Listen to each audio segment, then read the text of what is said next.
Salute സഹൃദയരെ.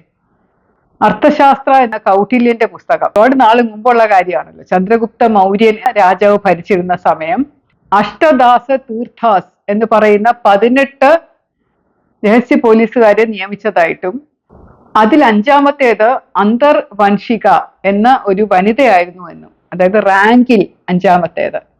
ഇവരെ നിയോഗിച്ചിരുന്നത് രാജാവിന്റെ അന്തഃപുരത്തിൽ സ്ത്രീകളെ നിരീക്ഷിക്കാനായും അവിടെ ആരൊക്കെ കടന്നു വരുന്നുണ്ട് എന്ന് നോക്കാനായും അതിന്റെ വിവരം രഹസ്യമായി ധരിപ്പിക്കാനും ഒക്കെ ആയിരുന്നു. അതിനേക്കാൾ മുമ്പ് രാമായണത്തിൽ സീതയെ രാവണൻ തട്ടിക്കൊണ്ടു പോകുമ്പോൾ ശ്രീലങ്കയിൽ അശോകവനത്തിൽ സീതയ്ക്ക് കാവൽ നിന്നിരുന്നത് പുരുഷഭടന്മാരായിരുന്നില്ല, പക്ഷെ കുറച്ച് രാക്ഷസികളായിരുന്നു. അങ്ങനെ ആദ്യത്തെ വനിതാ സെക്യൂരിറ്റി ജോലി ചെയ്തത് രാവണന്റെ സേനയിലുള്ള രാക്ഷസികളായിട്ടുള്ള സ്ത്രീകളായിരുന്നു എന്ന് നമുക്ക് വേണമെങ്കിൽ അനുമാനിക്കാം. തിരുവിതാംകൂർ രാജഭരണകാലത്ത് 1933 ആദ്യത്തെ വനിതയെ പോലീസിലേക്ക് തിരഞ്ഞെടുക്കുന്നത്. MT കമലമ്മ എന്നായിരുന്നു ആ മഹതിയുടെ പേര്. അവരുടെ ആദ്യത്തെ ശമ്പളം 6 രൂപയായിരുന്നു. അവർക്ക് വിവാഹം ചെയ്യാനുള്ള ഒരു അനുവാദം നൽകിയിരുന്നില്ല. പക്ഷേ അവരൊരു ഹെഡ് കോൺസ്റ്റബിളുമായി പ്രണയത്തിലാവുകയും രഹസ്യമായി അദ്ദേഹത്തെ കല്യാണം കഴിക്കുകയും എല്ലാവരും അറിഞ്ഞപ്പോൾ ജോലിയിൽ നിന്ന് പിരിഞ്ഞു പോകേണ്ടി വന്നു. പിന്നെ ഭാരതം സ്വതന്ത്രമായതിനു ശേഷം വീണ്ടും വനിതാ കോൺസ്റ്റബിൾസിനെ എടുക്കുന്നുണ്ട് എന്ന അറിയിപ്പ് ലഭിച്ചപ്പോൾ പോയി അപേക്ഷിക്കുകയും അതിന്റെ പുറത്ത് അവരെ വീണ്ടും ജോലിയിലേക്ക് തിരിച്ചെടുക്കുകയും ചെയ്യുകയായിരുന്നു. 1962 ആദ്യത്തെ വനിതാ ഓഫീസർ കേരളത്തിൽ വരുന്നത്. അതിനു മുമ്പായിട്ട് വനിതകളെ പോലീസ് കോൺസ്റ്റബിൾ റാങ്കിൽ എടുത്തിട്ടുണ്ടായിരുന്നു. വളരെ അപൂർവമായി 10-20 പേരെയൊക്കെ വെച്ചിട്ട് 3-4 വർഷം കൂടുമ്പോഴൊക്കെ എടുക്കുമായിരുന്നു. പക്ഷെ ആദ്യത്തെ വനിതാ ഉദ്യോഗസ്ഥ ASI ആയിട്ട് നിയമിതയായത് ശ്രീമതി പത്മിനി അമ്മയായിരുന്നു. അത് 1962 അതിനുശേഷവും പിന്നീട് വനിതകളെ കുറച്ചായിട്ട് എടുക്കാൻ തുടങ്ങി. 10 പേരെ 20 പേരെയൊക്കെ വെച്ചിട്ട് ഒരു 5-6 വർഷത്തിന് ഇടയ്ക്ക് വെച്ചാണ് എടുക്കുന്നത്. വനിതകൾ മാത്രമുള്ള ഒരു വോളിബോൾ ടീം പോലീസിനെ എടുത്തതും നാമക്കൽ സിസ്റ്റേഴ്സ് എന്ന് പറയും. അവര് കസിൻസ് ആയിരുന്നു എല്ലാവരും. അതിനകത്ത് ശ്രീമതി KC ഏലമ്മായും ഉൾപ്പെടുന്നുണ്ട്. അങ്ങനെ വലിയ ഒരു ടീമായിട്ട് എടുത്തത് 1972 കേരളത്തില്. അവർ കേരള പോലീസിന് വേണ്ടി പോയി വനിതാ വോളിബോൾ കളിക്കുമായിരുന്നു. ഒരുപാട് സമ്മാനങ്ങളൊക്കെ വാരിക്കൂട്ടി കൊണ്ടുവന്നിട്ടുണ്ട്. 1973 ഏഷ്യയിലെ തന്നെ ആദ്യത്തെ വനിതാ പോലീസ് സ്റ്റേഷൻ ഉദ്ഘാടനം ചെയ്യപ്പെടുന്നത്. അത് കേരളത്തിലായിരുന്നു. കോഴിക്കോട് ജില്ലയിലായിരുന്നു ആ സ്റ്റേഷൻ ഉദ്ഘാടനം ചെയ്തത്. ശ്രീമതി പത്മിനി അമ്മയായിരുന്നു അതിന്റെ SHO ആയിട്ട് ജോലി ചെയ്തിരുന്നത്. അന്നത്തെ പ്രധാനമന്ത്രി ആയിരുന്ന ശ്രീമതി ഇന്ദിരാഗാന്ധിയാണ് അവിടെ വന്ന് ഈ പോലീസ് സ്റ്റേഷൻ ഉദ്ഘാടനം ചെയ്യുന്നത്. അതിനുശേഷം പതുക്കെ ആയിട്ട് കേരള പോലീസിൽ വനിതകളുടെ സാന്നിധ്യം കൂടി വരാൻ തുടങ്ങി. ഓരോ വർഷവും പ്രത്യേകമായിട്ട് പോലീസിനെ എടുക്കും. വനിതാ പോലീസ് എന്ന് പറയുന്ന ഒരു വ്യത്യാസപ്പെട്ട ഒരു പ്രത്യേകമായിട്ട് ട്രെയിനിങ്, പ്രത്യേകം റിക്രൂട്ട്മെന്റ്, പ്രത്യേകം പരിശീലനം, പ്രത്യേകം നിയമനം, പ്രത്യേക ഡ്യൂട്ടീസ്, റെസ്പോൺസിബിലിറ്റീസ് ഒക്കെയാണ് കാണുന്നത്. ഓഫീസേഴ്സ് ആണെങ്കിലും അങ്ങനെയാണ്. 1985 ആയപ്പോഴേക്കും വീണ്ടും 2 വനിതാ പോലീസ് സ്റ്റേഷനുകളും കൂടെ വന്നു. തിരുവനന്തപുരത്തും പിന്നീട് എറണാകുളത്തും. അങ്ങനെ 3 വനിതാ പോലീസ് സ്റ്റേഷനുകളായി. അവിടെ SHO വനിതയാണ്. അവിടെയുള്ള 25 വനിതാ കോൺസ്റ്റബിൾസും പിന്നെ 5-6 വനിതാ ഹെഡ് കോൺസ്റ്റബിൾസും ASIമാരും ഒക്കെ ആയിട്ടായിരുന്നു ഉണ്ടായിരുന്നത്. ഈ പോലീസ് സ്റ്റേഷനുകൾ ഉണ്ടെങ്കിൽ പോലും അവർ കേസുകൾ എടുക്കുകയോ സാധാരണ പോലീസ് സ്റ്റേഷന്റെ ജോലിയോ ഒന്നും അല്ല ചെയ്തിരുന്നത്. ആ ജില്ലയിലുള്ള വനിതകളുടെ പ്രശ്നങ്ങളെല്ലാം കൈകാര്യം ചെയ്തിരുന്നത് ഉപദേശം നൽകുക, അവരുടെ പ്രശ്നങ്ങൾക്ക് പരിഹാരം കാണുക, വീട്ടു കലഹമാണെങ്കിൽ അത് സെറ്റിൽ ചെയ്ത് കൊടുക്കുക, ഇതൊക്കെയായിരുന്നു ആ വനിതാ പോലീസ് സ്റ്റേഷന്റെ ചുമതല. പിന്നെ വനിതകൾ ഉൾപ്പെടുന്ന പ്രകടനങ്ങൾ നിയന്ത്രിക്കാനായി ഇവിടെ നിന്ന് പോവുകയായിരുന്നു. അതുപോലെ വനിതാ പ്രതികൾ ഉണ്ടെങ്കിൽ അവരെ അറസ്റ്റ് ചെയ്യാനായിട്ട് ഇവിടെ നിന്ന് പോവുകയായിരുന്നു. ഏതെങ്കിലും തരത്തിലുള്ള പോലീസുമായിട്ട് ബന്ധപ്പെട്ട വനിതകളുടെ എന്തെങ്കിലും സാന്നിധ്യം ആവശ്യമാകുന്ന കാര്യത്തിൽ മാത്രം, സ്ത്രീകളുണ്ട് സ്ഥലത്ത് മാത്രം വനിതകളെ നിയോഗിക്കുമായിരുന്നു. സ്കൂളുകളിലെ കോളേജുകളിലെ സുരക്ഷാ ജോലിക്ക് വേണ്ടിയിട്ട് ഏതെങ്കിലും വലിയ പരിപാടികൾ നടക്കുമ്പോൾ അവിടെ സ്ത്രീകൾ വരുമ്പോൾ അവരെ പരിശോധിക്കാൻ, അങ്ങനെയൊക്കെ ഉള്ളതായിരുന്നു നടത്തിയിരുന്നത്. 1987 കേരളത്തിലെ ആദ്യത്തെ വനിതാ IPS ഓഫീസറായിട്ട് ഞാൻ വരുന്നത്. അതിനുശേഷം തൊട്ട് താഴെ 1 വർഷത്തിന് ശേഷം സന്ധ്യ വന്നു. പിന്നെ കുറെ വർഷങ്ങൾക്ക് ശേഷമാണ് മീര റാവത്ത് എന്ന് പറയുന്ന വേറൊരു ലേഡി വന്നത്. പിന്നെ കല്യാണം കഴിച്ച ശേഷം കാഡർ മാറിപ്പോയി. പിന്നെ ഹർഷിത അത്തലൂരി വന്നു. പിന്നെ ഇപ്പോ ഒരു 20ഓളം വനിതാ പോലീസ് ഓഫീസേഴ്സ് കേരളത്തിലുണ്ട്. എന്നാലും വളരെ കുറവാണ്. പലരും വിട്ടുപോയിട്ടുണ്ട്. വനിതകളുടെ കാര്യം വരുമ്പോൾ ഓഫീസേഴ്സ് തൊട്ട് താഴോട്ടുള്ള കോൺസ്റ്റബിൾ ലെവല് വരെ, ഇപ്പോ CPO civil police officer level വരെ വളരെയധികം കുറവാണ്. വനിതാ പോലീസിന്റെ പ്രാതിനിധ്യം കേരളത്തിൽ വരുന്നത് ഏകദേശം 10-11% മാത്രമേ ഉള്ളൂ. വലിയ വേറൊരു ആവശ്യം വനിതാ പോലീസിനെ പുരുഷ പോലീസിനെ പോലെ എല്ലാം കൂടെ മുഖ്യധാരയിലേക്ക് കൊണ്ടുവരണം എന്നുള്ളതാണ്. അപ്പൊ അതിനുവേണ്ടി 2010, 2011 ആയപ്പോൾ ഒരു നല്ലൊരു ശ്രമം നടന്നു. അതിന്റെ പേരിൽ ഒരുപാട് മാറ്റങ്ങൾ വന്നു. വനിതാ പോലീസ് പുരുഷ പോലീസ് ചെയ്യുന്ന സകല ജോലിയും ചെയ്യാനായിട്ട് അവർക്ക് പരിശീലനം കൊടുക്കുകയും റിക്രൂട്ട്മെന്റ് ഒരുപോലെ ആക്കാനുള്ള ശ്രമം നടത്താൻ നോക്കുകയൊക്കെ ചെയ്തു. ഇപ്പോഴും PSC പോലീസിനെ റിക്രൂട്ട് ചെയ്യുമ്പോൾ പുരുഷന്മാരെ മാത്രം അപേക്ഷിച്ചാൽ മതി എന്ന് പറയുന്നത് ഭാരത ഭരണഘടനയുടെ വയലേഷൻ ആണ്. പക്ഷെ അതിനെതിരെ ആരും ഹൈക്കോടതി പോവുകയോ സുപ്രീം കോടതി പോവുകയോ ഒന്നും ചെയ്തിട്ടില്ല. പുരുഷ പോലീസിനെ മാത്രമായിട്ട് എടുക്കുകയും പോലീസ് ഡിപ്പാർട്ട്മെന്റിലെ പോലീസിനെ എടുക്കുമ്പോൾ വനിതകൾക്ക് പ്രാധാന്യം കൊടുക്കുന്നില്ല, പ്രത്യേകിച്ച് വനിതകളെയാണ് എടുക്കുന്നത്. പക്ഷെ ഉദ്യോഗസ്ഥരുടെ കാര്യം വരുമ്പോൾ അങ്ങനെ എടുക്കാമെന്ന് പറഞ്ഞ് സർക്കാർ ഒരു തീരുമാനം എടുത്തിരുന്നു. അത് 5-6 വർഷത്തിന് മുമ്പാണ്. ഇതുവരെ ഒന്നും അങ്ങനെ നടന്നിട്ടില്ല. വനിതകൾക്ക് വേണ്ടി മാത്രമായിട്ടുള്ള ഒരു ബറ്റാലിയൻ തുടങ്ങിയത് തന്നെ എനിക്ക് തോന്നുന്നു ഒരു 5-6 വർഷത്തിന് മുമ്പായിരുന്നു. ഞാൻ 2 വനിതാ ബറ്റാലിയനാണ് ഇപ്പോ കേരളത്തിലുള്ളത്. അതും പ്രത്യേകമാണ്. ആംഡ് പോലീസ് ബറ്റാലിയൻ എന്ന് പറയുന്നതിനകത്ത് KP1, KP2, 3, 4, 5 SAPM, MSP എന്നൊക്കെ പറയുന്ന കുറെ ബറ്റാലിയൻസ് ഉണ്ടല്ലോ. അവിടെയൊക്കെ വനിതകളെ നിയമിക്കുന്നതിന് പകരമായിട്ട് വനിതാ ബറ്റാലിയൻ എന്ന് പറഞ്ഞ് സെപ്പറേറ്റ് ആയിട്ട് ഒരു ബറ്റാലിയൻ 2 ഉണ്ടാക്കി വെച്ചിട്ടുണ്ട്. അവിടെ വനിതകൾ മാത്രമേ ഉള്ളൂ. അവിടെ കമാൻഡന്റ് കുറെ നാൾ വനിതയായിരുന്നു, പിന്നെ പുരുഷന്മാരെയും നിയമിക്കാൻ തുടങ്ങി. പുരുഷന്മാര് അധികാരം സ്ഥാപിച്ചെടുത്തിട്ടുള്ള പോലീസ് പോലെയുള്ള സ്ഥലത്ത് ജോലി ചെയ്യുന്ന സ്ത്രീകളെ ഒരു ശകലം അവമതിപ്പോടുകൂടിയാണ് സമൂഹം പൊതുവെ കാണുന്നത്. അല്ലെങ്കിൽ സ്ത്രീകൾക്ക് മാത്രമുള്ള ജോലികൾ ചെയ്തോണം, പുരുഷന്മാർ ചെയ്യുന്ന ജോലി ചെയ്യാൻ അവർ പോകരുത്. ചില സിനിമകളിലൊക്കെ കാണും, സ്ത്രീകൾ ജോലി ചെയ്യുമ്പോൾ SHO ആയിട്ടൊക്കെ ജോലി ചെയ്യുമ്പോൾ പുരുഷന്മാരെ പോലെയുള്ള ശബ്ദം വേണം, പുരുഷന്മാരെ പോലെ മുടി വെട്ടണം, അവരെ പോലെ ഡ്രസ്സ് ചെയ്യണം, അവരെ പോലെ സിഗരറ്റ് വലിക്കണം എന്നൊക്കെ പറയുമ്പോൾ അതൊന്നും ശരിക്കും നടക്കില്ലല്ലോ, സ്വാഭാവികമല്ല അത്. അപ്പൊ അതുകൊണ്ട് സ്ത്രീകളായിട്ട് ഇരുന്നു കൊണ്ട് തന്നെ പുരുഷന്മാർ ചെയ്യുന്ന പോലീസ് ജോലി ചെയ്യാനായിട്ട് പ്രാപ്തരാണ് എന്ന് തെളിയിച്ചു വന്നിരിക്കുന്ന ഈ സമൂഹത്തിൽ പോലും എന്തൊക്കെയോ അതിർവരമ്പുകൾ ഇപ്പോഴും ഉണ്ട് എന്ന് വേണം അനുമാനിക്കാൻ. പക്ഷെ എന്നാലും അവർ ചെയ്യുന്ന ജോലി ഇപ്പോ ഒരുപാട് മാറ്റം വന്നു. ഇപ്പൊ എല്ലാ പോലീസ് സ്റ്റേഷനുകളിലും വനിതകളുടെ സാന്നിധ്യം ഉള്ളത് കൊണ്ട് ഏത് സ്ത്രീക്കും ധൈര്യമായിട്ട് പോലീസ് സ്റ്റേഷനിലേക്ക് കയറി ചെല്ലാം. പണ്ട് ഞാൻ SP ആയിരുന്നപ്പോൾ ഒരു ദിവസം എനിക്ക് അമ്പലപ്പുഴ സ്റ്റേഷനിലേക്ക് യൂണിഫോം ഇല്ലാതെ പോകേണ്ട ഒരു അവസ്ഥ വന്നു. അമ്പലപ്പുഴ പാൽപ്പായസം എനിക്കും എന്റെ കുടുംബത്തിനും വലിയ ഇഷ്ടമാണ്. അപ്പൊ പാസ് ചെയ്ത് പോയ സമയം ഉച്ചയോടടുപ്പിച്ച സമയമായിരുന്നു. അപ്പം സ്റ്റേഷനിലേക്ക് പറഞ്ഞ ഒരാളെയും കൂടെ കൊണ്ട് അമ്പലത്തിൽ പോയി കഴിഞ്ഞാൽ ബുക്ക് ചെയ്യാതെ പെട്ടെന്ന് പായസം കിട്ടും. എനിക്കൊരു സ്ഥലത്ത് എത്തേണ്ട ആവശ്യം ഉണ്ടായിരുന്നു. കൂടാതെ അമ്പലപ്പുഴ ട്രഷറിയിൽ എന്തോ ഒരു കാര്യവും കൂടെ ചെയ്യേണ്ട കാര്യമുണ്ട്. അതിന് ഒരു പോലീസിന്റെ സഹായം കിട്ടുമോ എന്ന് ചോദിക്കണം. അപ്പൊ ഈ 2 കാര്യവും കൂടെ ചേർത്തുകൊണ്ടാണ് അന്വേഷിക്കാമെന്ന് പറഞ്ഞ് പോയി. അപ്പോൾ പാർക്കിങ്ങിന് സ്ഥലം ഇല്ലാത്തത് കൊണ്ട് പുറത്ത് വണ്ടി നിർത്തിയിട്ട് ഞാൻ ഇറങ്ങി ചുരിദാറിൽ നടന്ന് സ്റ്റേഷൻ അടുത്തോട്ട് പോയപ്പോഴേക്കും ഒരു പോലീസുകാരൻ ഗാർഡ് നിന്നിരുന്നയാള് എന്നെ തടഞ്ഞു. തോക്ക് വെച്ച് തടഞ്ഞിട്ട് ചോദിച്ചു, എന്താ കാര്യം, എവിടെ പോവാ എന്ന് ചോദിച്ചു. എനിക്ക് അകത്ത് SHO കാണാം, അതിന് വേണ്ടി പോവാണ്. പറയാനുള്ള ഇങ്ങോട്ട് പറഞ്ഞാൽ മതി, SHO തിരക്കാണ്. എനിക്ക് SHO ആണ് കാണേണ്ടത്, നിങ്ങളോട് പറയാൻ നടക്കില്ല, എനിക്ക് അകത്ത് ചെന്ന് SI കണ്ടിട്ട് സംസാരിക്കാനുള്ളതാണ്. അങ്ങനെ SI കണ്ട് അങ്ങനെ സംസാരിക്കാനൊന്നും പറ്റൂല. അങ്ങനെ ആൾക്കാർക്ക് തോന്നുന്ന പോലെ കയറി വരാനുള്ള സ്ഥലമൊന്നുമല്ല പോലീസ് സ്റ്റേഷൻ. നിങ്ങൾക്ക് എന്ത് പറയാനുണ്ടെങ്കിൽ പറ, അല്ലെങ്കിൽ നിങ്ങൾ ഇറങ്ങി പോകുന്നൊക്കെ പറഞ്ഞിട്ട്. അപ്പൊ ഞാൻ പറഞ്ഞു, ഞാനൊരു പോലീസ് ഓഫീസറാണെന്ന് പറഞ്ഞു. ഏത് സ്റ്റേഷനിൽ വർക്ക് ചെയ്യുന്നു എന്നൊക്കെ ചോദിച്ചു എന്നോട്. ഞാൻ പറഞ്ഞല്ല, ഞാൻ ശ്രീലേഖ IPS ആണ്. അപ്പൊ എനിക്കും കുറച്ച് ദേഷ്യം വന്നു. ഒരു സാക്ഷിയൊക്കെ നമുക്ക് ഇങ്ങോട്ട് പെരുമാറുന്ന പോലെ അല്ലേ അങ്ങോട്ട് പെരുമാറാൻ പറ്റുള്ളൂ. ഞാൻ പറഞ്ഞിട്ട് മാറി നിൽക്കണം, ഞാൻ ശ്രീലേഖ IPS ആണ്, എനിക്ക് SI കാണുമെന്ന് പറഞ്ഞു. അപ്പോഴാണ് അയാൾ ഒന്ന് പരിഭ്രമിച്ചൊന്ന് മാറാൻ തുടങ്ങിയത്. അപ്പൊ ഇത് നമ്മൾ പറയാൻ പറ്റുമോ? പുറത്ത് പറഞ്ഞു കഴിഞ്ഞാൽ നാണക്കേടല്ലേ. നമ്മൾ ജോലി ചെയ്യുന്ന പോലീസിനെ കുറിച്ച് തന്നെ കുറ്റം പറഞ്ഞു കഴിഞ്ഞാൽ അയ്യോ ഇങ്ങനെയാണ് പോലീസ് എന്ന് പറയും. പക്ഷെ ഇത് കേട്ടോണ്ടിരുന്ന ആൾക്കാരുണ്ടായിരുന്നു. സ്വാഭാവികമായിട്ട് തിരക്കുള്ള സമയത്ത് നമ്മൾ കയറി ചെല്ലുമ്പോൾ ഒരു സ്ത്രീ കയറി ചെല്ലുന്നു, തടയുന്നു, എന്താണ് കേൾക്കാനായിട്ട് ആൾക്കാർ ചുറ്റും കൂടി നിൽക്കും.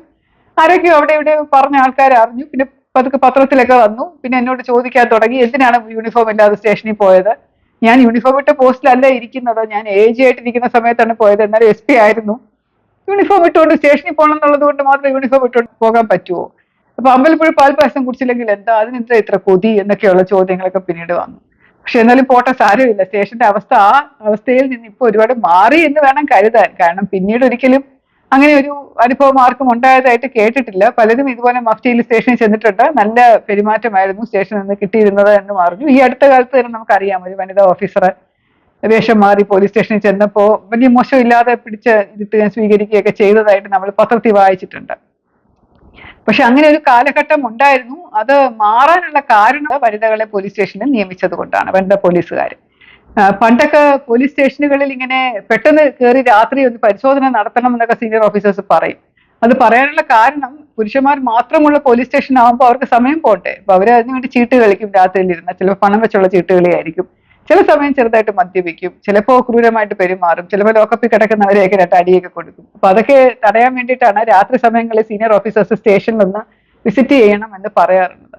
പക്ഷെ അത് വനിതാ പോലീസ് വന്നതിന് ശേഷം രാത്രി വനിതാ പോലീസിനെയും കൂടെ ഡ്യൂട്ടി ഇടാൻ തുടങ്ങുമല്ലോ. അപ്പൊ അതുകൊണ്ട് ആ ചീട്ടുകളിൽ നിന്നും മദ്യപാനം നിന്നും പോലീസ് സ്റ്റേഷനിലുള്ള ക്രൂരത നിന്നു. അതുപോലെ ഷർട്ടില്ലാതെ നടക്കുന്ന പ്രവണത, ചിലപ്പോൾ വളരെ വൃത്തികെട്ട രീതിയിൽ യൂണിഫോം ധരിച്ചുകൊണ്ട് നടക്കും, കുറെ ബട്ടൺസ് ഒക്കെ തുറന്നിട്ട് നിയമപരമായ മാരടമൊക്കെ പുറത്ത് കാണിച്ചുകൊണ്ട് ഇങ്ങനെ ചില ആൾക്കാരിയ്ക്കും. അപ്പൊ അതൊക്കെ ഇല്ലാതെ നല്ല മാന്യമായിട്ട് ഷർട്ടിന്റെ ബട്ടൺസ് ഒക്കെ ഇട്ടുകൊണ്ടിരിക്കാനുള്ള രീതിയും ഒക്കെ തുടങ്ങിയത് എനിക്ക് തോന്നുന്നു വനിതാ പോലീസ് സ്റ്റേഷനിൽ വന്ന ശേഷമാണ് എന്ന്.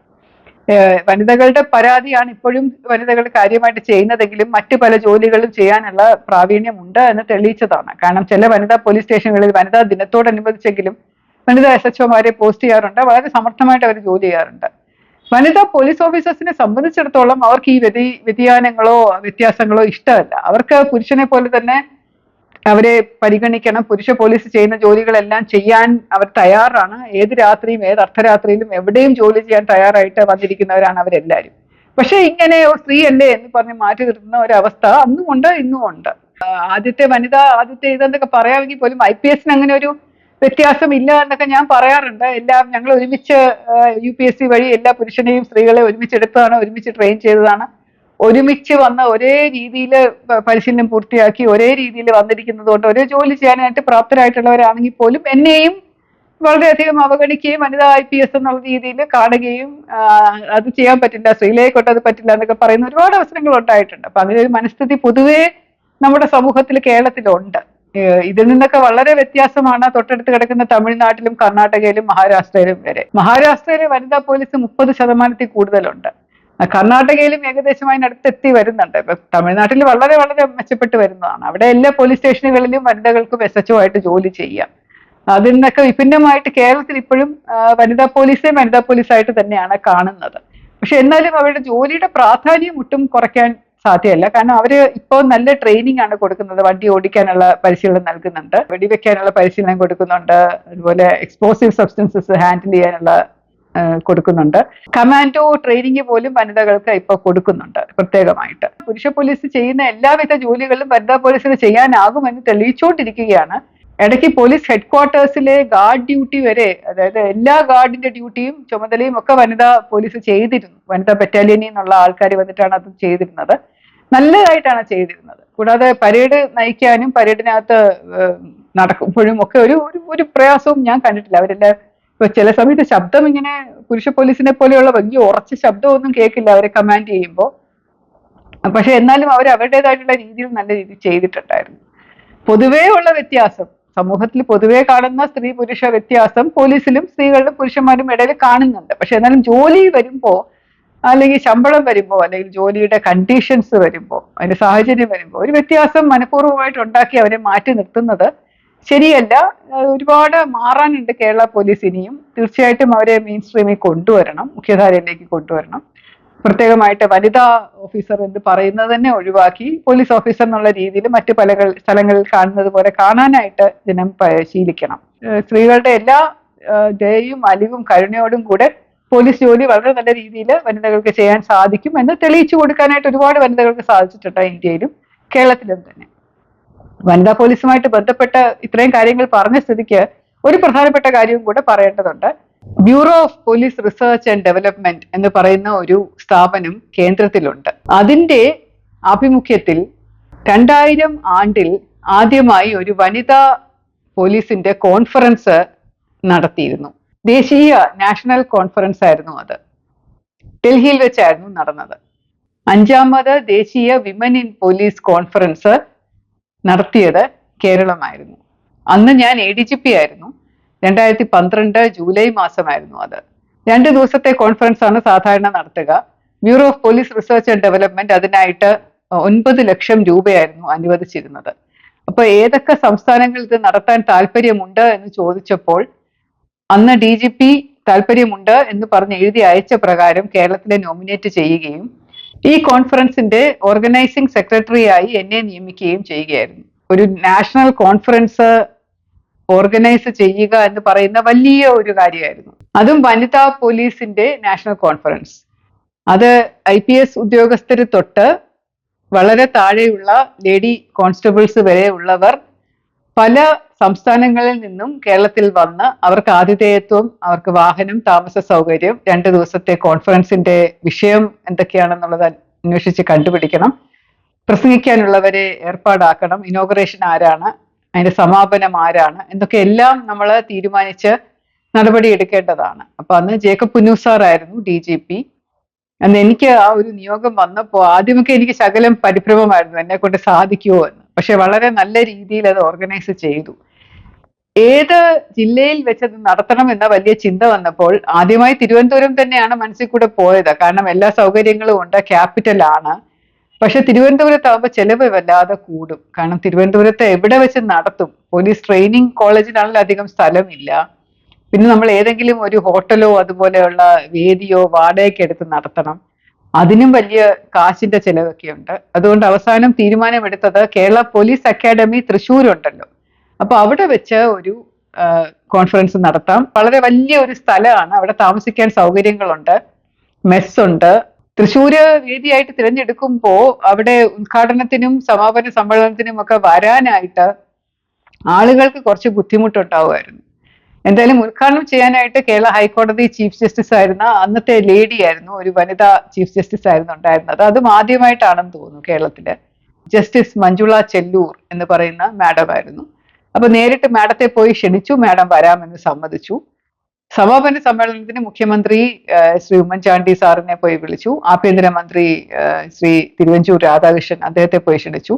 ഇവർക്ക് രണ്ടുപേർക്കും തിരുവനന്തപുരത്ത് നിന്ന് എത്തണം, ആ ഒരു പ്രയാസമുണ്ട്. കാരണം ബാക്കി എല്ലാ ദിവസങ്ങളിലും വളരെയധികം ടൈറ്റ് ആയിട്ട് ഷെഡ്യൂൾ ഉണ്ട്. എന്തായാലും അവര് സമാപന സമ്മേളനത്തിൽ വരാമെന്ന് പറഞ്ഞു. ഈ കോൺഫറൻസ് സക്സസ്ഫുൾ ആക്കാൻ വേണ്ടി BPR&D, bureau of police research and development, ഡൽഹിയിൽ വെച്ച് പല ചർച്ചകളും നടത്തിയിരുന്നു. അതിനുവേണ്ടി ഒരു കോൺഫറൻസ് സെക്രട്ടറി, ഒരു ജൂനിയർ റാങ്കിൽ DIG റാങ്കിലുള്ള ഒരു ഉദ്യോഗസ്ഥയെ നിയമിച്ചു. CASF DIG ആയിരുന്ന അനുപം കുൽശ്രേഷ്ഠ എന്ന ലേഡി ഓഫീസർ ആയിരുന്നു ഓർഗനൈസിംഗ് സെക്രട്ടറി ആയിരുന്നത്. സാധാരണ ചെയർമാനായിട്ട് നിയോഗിക്കുന്നത് ഏറ്റവും സീനിയർ മോസ്റ്റ് വനിതാ IPS ഓഫീസറെയാണ്. അന്ന് ആൻഡമാൻ ആൻഡ് നിക്കോബാർ ഐലൻഡ് ഇതിന്റെ DGP ആയിരുന്ന ശ്രീമതി കവൽജിത് സിംഗ് ദിയോൾ എന്ന് പറയുന്ന മാഡം ആയിരുന്നു അന്നത്തെ ഏറ്റവും സീനിയർ മോസ്റ്റ് DGP. മാഡത്തിനെ ചെയർമാൻ സ്ഥാനത്തേക്ക് ക്ഷണിക്കുകയായിരുന്നു. അങ്ങനെ ഒരു കമ്മിറ്റി രൂപീകരിച്ച് ആ കമ്മിറ്റിയിൽ മറ്റു പല മെമ്പേഴ്സും പല സബ് കമ്മിറ്റികളും ഒക്കെ ഉണ്ടായി. സാധാരണ കോൺഫറൻസ് നടത്തുന്നത് പോലെയുള്ള ഒരു വൻപിച്ച സന്നാഹം ആണ്. ഒരു 3-4 മാസം ഇതിനു വേണ്ടി ഞങ്ങള് പ്രയാസപ്പെട്ടു. ഇടയ്ക്കിടയ്ക്ക് ഡൽഹി പോവും, അവിടെ മീറ്റിംഗ് നടത്തും, എന്തൊക്കെ കാര്യങ്ങളാണെന്ന് ചർച്ച ചെയ്യും, ആരൊക്കെയാണ് വിളിക്കേണ്ടത് എന്ന് ചർച്ച ചെയ്യും. അങ്ങനെ പ്രഗത്ഭരായിട്ടുള്ള വളരെയധികം IPS ഉദ്യോഗസ്ഥർ, വനിതകൾ മാത്രമല്ല പുരുഷന്മാര്, മറ്റു പല മേഖലകളിലുള്ള സാമൂഹ്യ സാംസ്കാരിക പ്രവർത്തകർ, അങ്ങനെ എല്ലാവരെയും കൂടെ ഉൾക്കൊള്ളിച്ചുകൊണ്ടുള്ള ഒരു പ്രോഗ്രാം ഞങ്ങൾ തയ്യാറാക്കി. അത് അംഗീകരിക്കപ്പെട്ടു. അവസാനം തൃശ്ശൂര് എല്ലാ വേദിയും ഒരുക്കി വന്നപ്പോ പെട്ടെന്നൊരു അഭാവം തോന്നി. അതായത് കേരള പോലീസ് അക്കാഡമിയില് കോൺഫറൻസ് ഹാൾ എന്ന് പറയുന്നത് നല്ലതല്ല. വളരെ ചെറിയ ഒരു കോൺഫറൻസ് ഹാളാണ്. അതിനകത്ത് ഇരിക്കാനായിട്ട് വളരെ കൺജസ്റ്റഡ് ആയിരിക്കും, AC ഇല്ല. വളരെയധികം കാശ് ചെലവാക്കി നമ്മൾ അല്ലെങ്കിൽ അതിന് വേദി ഉണ്ടാക്കണം അതിനകത്ത്. അത് നടക്കുന്ന കാര്യമാണെന്ന് തോന്നില്ല. കാരണം 9 ലക്ഷം രൂപയല്ലേ ഉള്ളൂ. അപ്പൊ അതിനകത്ത് നിൽക്കണ്ടേ. നമ്മൾ സാധാരണ ഈ കോൺഫറൻസ് നടത്തുമ്പോൾ വരുന്ന ആൾക്കാർക്ക് നമ്മൾ എന്തെങ്കിലും ഓണറേറിയം കൊടുക്കണം. പിന്നെ പങ്കെടുക്കുന്നതെല്ലാം ഫ്രീ ആയിട്ടാണ്. അവരുടെ TADA അതത് സംസ്ഥാനങ്ങൾ വഹിച്ചോളും. പക്ഷെ 2 ദിവസത്തെ ഭക്ഷണം, അവരുടെ താമസ സൗകര്യം, അവരുടെ ട്രാൻസ്പോർട്ടേഷൻ അങ്ങോട്ടും ഇങ്ങോട്ടും കൊണ്ടുപോവുക, തിരിച്ച് റെയിൽവേ സ്റ്റേഷൻ എയർപോർട്ടുകളിൽ വിടുക, സീനിയർ ഓഫീസേഴ്സ്, ഡിഗ്നിറ്ററീസ്, അവരുടെ എല്ലാവരുടെയും കാര്യം നോക്കുക. പിന്നെ ഫോർമലായിട്ട് ഒരു ഡിന്നർ വേണ്ടി വരും. ക്ലോസിംഗ് സെറമണിയിലെങ്കിലും ഒരു ഫോർമൽ ഡിന്നർ വേണം.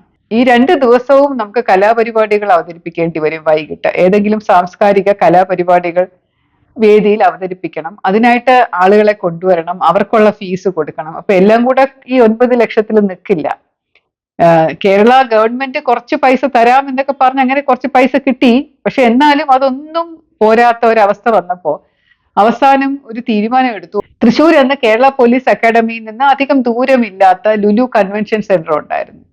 അപ്പൊ അങ്ങനെ ലുലു കൺവെൻഷൻ സെന്ററിൽ വെച്ച് ഇതിന്റെ പരിപാടി നടത്താം, ഓപ്പണിംഗ് ആൻഡ് ക്ലോസിംഗ് സെറമണി നടത്താം എന്ന് വിചാരിച്ച്. കൂടാതെ അവിടെ താമസിക്കാൻ ഒരു 5-8 മുറിയുണ്ട്. അപ്പൊ അതുകൊണ്ട് സീനിയർ ആയിട്ട് വരുന്ന ആൾക്കാരെ അവിടെ അക്കോമഡേറ്റ് ചെയ്യുകയും ചെയ്യാമല്ലോ. അക്കാഡമിയിൽ എന്തായാലും സ്ഥലമില്ല. എന്തായാലും കുറച്ച് ഹോട്ടലും കൂടെ ബുക്ക് ചെയ്യേണ്ടി വരും. ചില സീനിയർ ഓഫീസേഴ്സിന് AC മുറി കൊടുക്കണം താമസിക്കാൻ.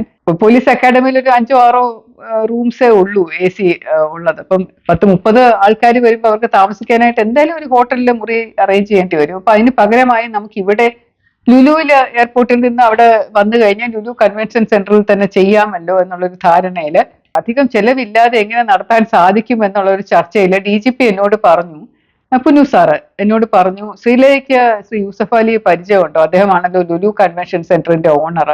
അപ്പൊ അദ്ദേഹത്തെ വിളിച്ച് സംസാരിച്ചു കഴിഞ്ഞാൽ ചിലപ്പം കുറച്ച് ലാഭത്തിന് നമുക്ക് കിട്ടിയേക്കും എന്ന് പറഞ്ഞു. അപ്പൊ ഞാൻ എന്തായാലും ലുലുവിൽ ചെന്ന അതിന്റെ GM-ഉം MD-യും ഒക്കെ ആയിട്ട് സംസാരിച്ച ഒരു ഏകദേശമായിട്ടൊന്ന് കണക്ക് കൂട്ടി നോക്കിയപ്പോൾ തന്നെ നല്ലൊരു എമൗണ്ട് വരും. കാരണം ഭക്ഷണം, സ്നാക്സ്, പിന്നെ താമസ സൗകര്യം 2 ദിവസം ബ്ലോക്ക് ചെയ്തിടണമല്ലോ. അപ്പൊ അങ്ങനെയുള്ള കാര്യങ്ങൾ ഇതിന് മാത്രമായിട്ട് അങ്ങനെ വരും. ചില ക്ലാസ്സുകൾ നമ്മൾ കേപ്പായിൽ വെച്ച് നടത്തിയാൽ പോലും ഇവിടുത്തെ നല്ല ഭയങ്കര മനോഹരമായിട്ടുള്ള ഒരു സംവിധാനമായിരുന്നു. വലിയ എല്ലാവർക്കും പാർക്കിംഗ് സൗകര്യം, വലിയ വേദി, വലിയ കാര്യമായിരുന്നു. അതുപോലെ നല്ല തിരക്കുള്ള സമയം, ജൂലൈ മാസം എന്ന് പറയുമ്പോൾ വേറെ പരിപാടികൾ ഉണ്ടെങ്കിൽ അതൊക്കെ മാറ്റി വെച്ചിട്ട് വേണം നമുക്ക് ഈ ഹോള് തരാൻ. ശ്രീ യൂസഫ് അലിയെ നേരിട്ട് വിളിച്ച് സംസാരിച്ചാൽ ചിലപ്പോൾ കുറച്ച് പൈസ കുറവ് കിട്ടും എന്ന് പറഞ്ഞു. അപ്പൊ എനിക്ക് അദ്ദേഹത്തെ പരിചയമില്ല, ഞാനൊന്ന് വിളിച്ചു നോക്കാം എന്ന് പറഞ്ഞ് അങ്ങനെ ആദ്യമായിട്ട് ഞാൻ 2012 ശ്രീ യൂസഫ് അലിയെ വിളിക്കുന്നത്.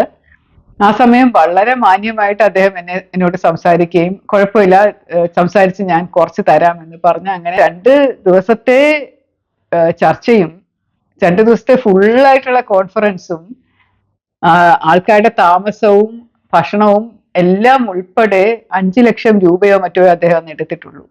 അപ്പൊ അത് വലിയൊരു നന്ദി ആ സമയത്ത് പറയാനുണ്ട്. അതിനുശേഷം പിന്നെ ഞാൻ അദ്ദേഹത്തെ ഇക്ക എന്ന് വിളിക്കുകയും അദ്ദേഹത്തെ പെങ്ങളെ എന്ന് വിളിക്കുകയും ചെയ്ത ഒരു റിലേഷൻഷിപ്പും രൂപാന്തരപ്പെട്ട് വന്നു. പിന്നീട് ഒരു രീതിയിലും അങ്ങോട്ടോ ഇങ്ങോട്ടോ ഒന്നും ചോദിച്ചിട്ടില്ലെങ്കിലും വല്ലപ്പോഴും ഡേറ്റ്സും നട്ട്സും ഒക്കെ എനിക്ക് ചിലപ്പോ പെരുന്നാളൊക്കെ വരുമ്പോൾ അദ്ദേഹം കൊടുത്തു വിടാറുണ്ട്. National conference of women in police മുഴുവനും ഞങ്ങൾ വേദിയാക്കിയത് തൃശ്ശൂരുള്ള ലുലു കൺവെൻഷൻ സെന്ററിലായിരുന്നു അവസാനം. ആ സ്ഥലം ഞങ്ങൾ ഉണ്ണിയാർച്ച നഗർ എന്ന് പേരിടുകയും അവിടെ ഒരു വലിയ ഉണ്ണിയാർച്ച കുതിരപ്പുറത്തിരുന്ന് പോകുന്നതിന്റെ ഒരു ശില്പം ഉണ്ടാക്കി വെക്കുകയും 2 ദിവസം തൃശ്ശൂർ നഗരം മൊത്തം വനിതാ കോൺസ്റ്റബിൾസിനെ കൊണ്ട് നിറയ്ക്കുകയും ചെയ്തു. അവിടെ എവിടെ തിരിഞ്ഞൊന്ന് നോക്കിയാലും അവിടെ എല്ലാം കാൺപത് പൂത്ത മരങ്ങൾ മാത്രം എന്ന് പറഞ്ഞതുപോലെ എല്ലായിടത്തും വനിതാ പോലീസുകാരികളായിരുന്നു എല്ലാം നിയന്ത്രിച്ചിരുന്നത്. ട്രാഫിക് നോക്കാനും അതുപോലെ റോഡില് ഡയറക്ഷൻ കൊടുക്കാനും എല്ലായിടത്തും വനിതാ പോലീസ് കോൺസ്റ്റബിൾസ് ഉണ്ടായിരുന്നു. വലിയ വലിയ പോസ്റ്റേഴ്സ് കൊണ്ട് നിറഞ്ഞിരുന്നു. കുറച്ച് കഴിഞ്ഞപ്പോൾ ആൾക്കാർ ഇങ്ങോട്ട് വന്ന് പറയാൻ തുടങ്ങി ഞങ്ങൾ എന്ത് രീതിയിലാണ് സഹായം ചെയ്യേണ്ടത് എന്ന്.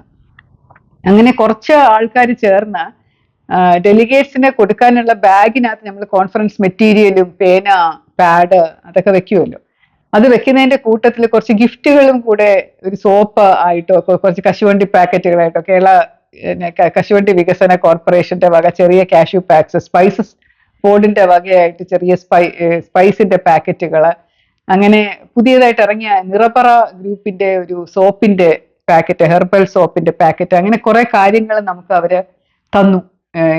നിങ്ങൾ അതായിട്ട് ഇത് കൊടുത്തോളൂ എന്ന് പറഞ്ഞിട്ട്. അപ്പൊ അവരുമായിട്ടൊക്കെ ചേർന്ന് സഹകരിച്ച് വളരെ സക്സസ്ഫുൾ ആയിട്ട് ഗ്രാൻഡ് ആയിട്ട് നടന്ന ഒരു പരിപാടിയായിരുന്നു. അതോടൊപ്പം ഒരു എക്സിബിഷൻ ഹാളും നമുക്ക് അവിടെ നടത്താൻ സാധിച്ചു. കേരള പോലീസും വനിതാ പോലീസും എന്ന് പറയുന്ന ഒരു ടോപ്പിക്കിനെ കുറിച്ച്, ഇന്ത്യയിലെ വനിതാ പോലീസിന്റെ സാന്നിധ്യത്തെ കുറിച്ചും വനിതാ പോലീസ് ചരിത്രവും കുറിച്ചും വനിതാ പോലീസിന്റെ യൂണിഫോം എങ്ങനെ ഏതിൽ നിന്ന് ഏതിലേക്ക് ഇവോൾവ് ചെയ്തു എന്നുള്ളത്, പഴയ യൂണിഫോം സ്റ്റൈല്, പിന്നീടുള്ള യൂണിഫോം എന്തായിരുന്നു, വനിതാ പോലീസിന്റെ ഡ്യൂട്ടീസ് എങ്ങനെയാണ് മാറിയത്, ആദ്യം ഏതൊക്കെ ചുമതലയാണ് ചെയ്തിരുന്നത്, പിന്നെ എന്തിനൊക്കെ വേണ്ടി അവരെ നിയോഗിച്ചിരുന്നു, ഇപ്പോൾ എന്തിനു വേണ്ടി നിയോഗിക്കുന്നു എന്തൊക്കെ പറഞ്ഞുള്ള ഒരു വലിയ എക്സിബിഷനും നടത്തിയിരുന്നു. എന്തായാലും വളരെയധികം ബുദ്ധിമുട്ടിയെങ്കിൽ പോലും വളരെ ആസ്വദിച്ച് ചെയ്തിരുന്ന ഒരു പരിപാടിയായിരുന്നു. വളരെ സക്സസ്ഫുൾ ആയിട്ട് 5ാമത് national conference of women in police എന്ന് പറയുന്നത് ഇപ്പോഴും ആളുകൾ ഓർത്ത് പറയാറുണ്ട്, അത്ര നല്ല രീതിയിൽ നടത്തിയത് എന്ന് പറയുന്നത്. സസ്നേഹം, ശ്രീലേഖ.